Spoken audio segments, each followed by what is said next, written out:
মেয়ের অন্নপ্রাশনের দিন দুপুরবেলাও আমাদের এখানে খাওয়া দাওয়ার একটা অ্যারেঞ্জমেন্ট ছিল, কারণ বাড়ির আমরা সবাই রয়েছি, আত্মীয় স্বজনরা রয়েছে, বন্ধু বান্ধবও অনেকেই ছিল। তো আজকে দুপুরবেলার লাঞ্চে যা যা ছিল চলো সেগুলো তোমাদের সাথে আগে শেয়ার করি। রাতের বেলা অনেক কিছু আছে, তাই দুপুরের মেনুটা ভীষণ সিম্পল রেখেছিলাম আমরা, কিন্তু প্রত্যেকটা আইটেম দারুণ টেস্টি হয়েছিল।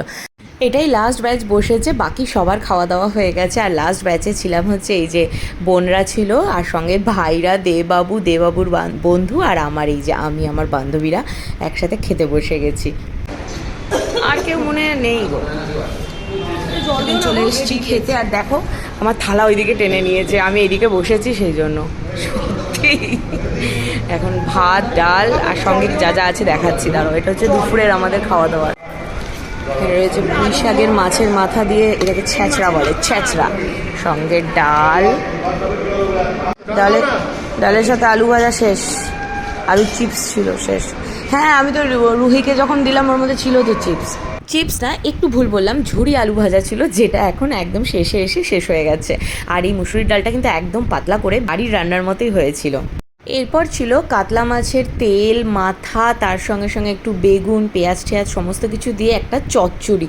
এটা খেতে এত মারাত্মক হয়েছিল না, কি বলবো, দারুণ দারুণ। আমি এর আগে এগুলো একদমই খেতাম না, ভালো খাওয়া তো ছেড়েই দাও, এমনিও খেতাম না, কিন্তু আজকে এটা এত ভালো লেগেছে খেয়ে যে বললাম আরেকটু থাকলে দাও। কিন্তু ওই যে একদম শেষে এসেছি, শেষ হয়ে গেছে, কিছু করার নেই, অল্পেতেই সন্তুষ্ট থাকতে হবে। তুই এনেছিস, তোরও তো আনার কথা ছিল, আমি কিছু আনি। মাছের তেল,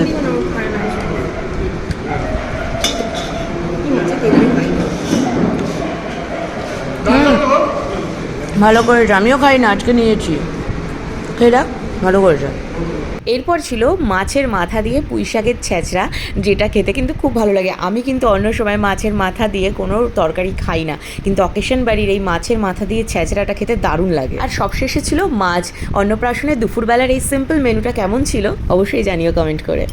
আমার দুই ছেলেমেয়ের অন্নপ্রাশনেই শান্তি করে অনুষ্ঠানে সবার সাথে বসে খাওয়ার সৌভাগ্য আমার হয়নি, হয়তো ম্যাক্সিমাম মায়েদেরই তাই হয়। শেষের দিকে এসে বাচ্চা এত কান্নাকাটি করে যে তাকে নিয়ে বাড়ি চলে যেতে হয় তাড়াহুড়ো করে। বাড়ি ফেরার আগে এক ঝলক আমি গেছিলাম খাবারের জায়গায়, সেখানে লাস্ট ব্যাচ তখন খেতে বসেছিল, সবার থেকে একটু শুনছিলাম কীরকম হয়েছে খাবারগুলো, সবাই খুব ভালো বলেছে। আমারই এক বোনের কাছ থেকে একটু কাবুল রোল নিয়ে ট্রাই করেছিলাম, খুব ভালো লেগেছিলো, ব্যাস এইটুকুনি খাওয়া হয়েছে। আর বাড়ি চলে এসেছিলাম, এরপরে খাবার যা বেঁচে গেছিলো নিয়ে এসেছিলো, সেখান থেকেই খেয়েছিলাম। আর এই যে মেনু কার্ডটাও তোমাদের দেখিয়ে দিলাম, তোমরা একটু পজ করে দেখে নিও। এবার বাড়ি আসার পরে এই যে এটা হচ্ছে কাবুল রোল, এটা হচ্ছে মালাই পরোটা, তার সঙ্গে এটা হলো মটর পনির। মালাই পরোটা দিয়ে খাওয়ার জন্য এদিকে রয়েছে দেরাদুন চালের ভাত, সঙ্গে এই যে দই কাতলা।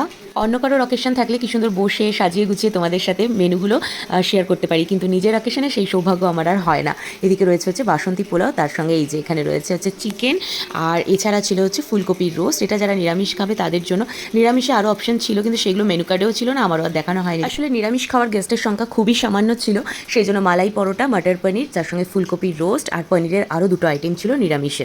আর আরও কষ্টের কথা কি জানো, আজকে শো স্টপার মেনুর লিস্টে কচুপাতা চিংড়ি, যেটা আমার কপালে এক চামচও জোটেনি, সেটাও একটু বেঁচে ছিল, কিন্তু দেবাবু আর বৃষ্টির তাড়নায় নিয়ে আসতে পারেননি আমার জন্য, কারণ অন্নপ্রাশনের রাতে অকেশন মিটে যাওয়ার পরেই খুব ঝমঝমিয়ে বৃষ্টি শুরু হয়েছিল। পাঁপড় বেঁচে ছিল, আর আমুলের 3 রকম ফ্লেভারের আইসক্রিম ছিল, ম্যাঙ্গো, বাটারস্কচ, আর তার সঙ্গে ছিল হচ্ছে ভ্যানিলা, আর এদিকে 2 রকম মিষ্টি আইসক্রিম, সন্দেশ আর রসগোল্লা। এছাড়া আরও অনেক কিছু ছিল মেনুতে, যেগুলো আর বাঁচেনি, বাড়িতেও আনা হয়নি, সেগুলো তোমরা মেনু কার্ড থেকে দেখে নিও। গেস্ট মোটামুটি সামান্য হাতে গোনা কয়েকজন বাদ দিলে বাকি সবাই এসেছিল, কিন্তু হ্যাঁ, খাবার এতটা বেঁচে গেছে কারণ আমাদের প্রতিটা অকেশনেই খাবার একটু এক্সেস করা হয়, যাতে কম না পড়ে, বেঁচে যাক ক্ষতি নেই, কম না পড়ে।